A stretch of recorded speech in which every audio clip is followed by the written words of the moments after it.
अनामिका के घर में सब कुछ था। बड़ा सा बंगला, गाड़ी, नौकर चाकर, इज्जत। पर जिस चीज से सबसे ज्यादा कमी थी वो था अपनापन। शेखर के जाने के बाद घर का हर कोना जैसे चुप हो गया था। पहले जहाँ सुबह चाय की आवाज होती थी, अब वहाँ घड़ी की टिक टिक सुनाई देती थी।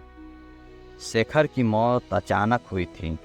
एक झटके में अनामिका की पूरी दुनिया ढह गई। लोगों ने कहा, भगवान ने जो किया अच्छे के लिए किया। पर अनामिका पूछती, मेरे लिए इसमें अच्छा क्या है? कोई जवाब नहीं देता। रवि उसी घर में ड्राइवर था, शांत, सीधा साधा, अपने काम से काम रखने वाला।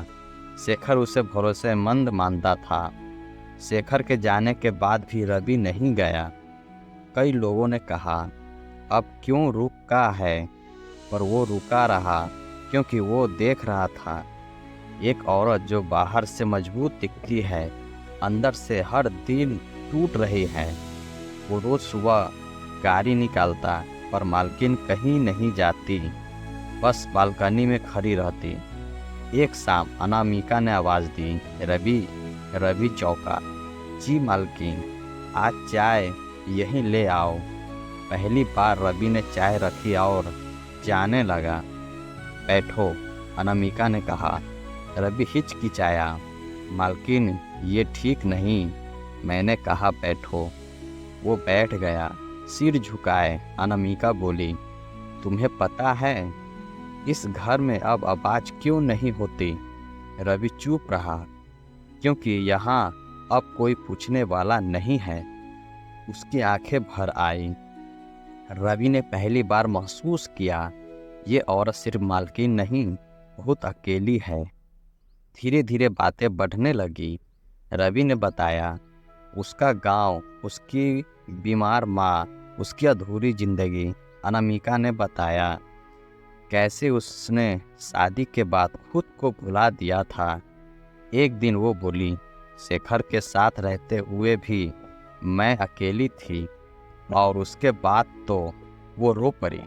रवि कुछ नहीं बोला, बस पानी का गिलास बढ़ा दिया। पर उस खामोशी में एक रिश्ता जन्म ले रहा था। अब रवि सिर्फ ड्राइवर नहीं था, वो सहारा बन गया था। डॉक्टर के पास ले जाना, दवाइयाँ याद दिलाना, रात को नाइट जला देना। एक दिन अनामिका की उंगलियां अनजाने में उसकी उंगलियों से टकरा गई। दोनों ठिठक गए। कुछ पल ऐसे थे जहाँ सांसें भरी हो गई। अनामिका को डर लगने लगा, लोग क्या कहेंगे, समाज क्या बोलेंगे। एक दिन उसने खुद को रोक लिया, रवि, अब से तुम मुझसे दूरी रखोगे?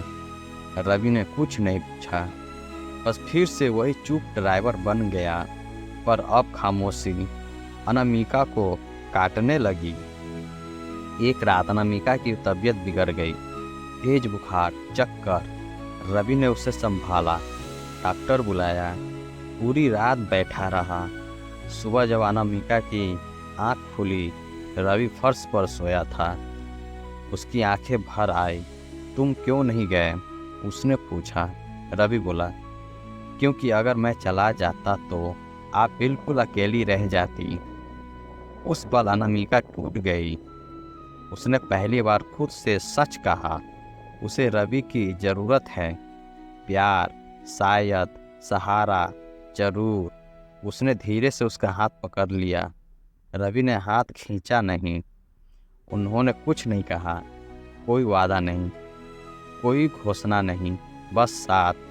रवि अब भी नीचे के कमरे में रहता, अनामिका ऊपर। पर दोनों जानते थे, अब ये घर सुना नहीं है। पड़ोसियों की नज़रें बदलने लगी। ड्राइवर ज़्यादा दिखने लगा है, कोई बोला। अनामिका ने सुना, पर चुप रही। पहली बार उसने समाज से ज़्यादा अपनी ज़िंदगी प्यारी लगी। एक दिन अनामिका ने कहा, रवि, अगर तुम चाहो तो जा सकते हो। रवि बोला, अगर आप कहेंगी तो चला जाऊंगा। अनामिका ने सिर हिला दिया। नहीं, अब नहीं। खामोश लेकिन सच्चा उन्होंने शादी नहीं की, नाम नहीं दिया, पर उन्होंने जिंदगी को फिर से महसूस किया।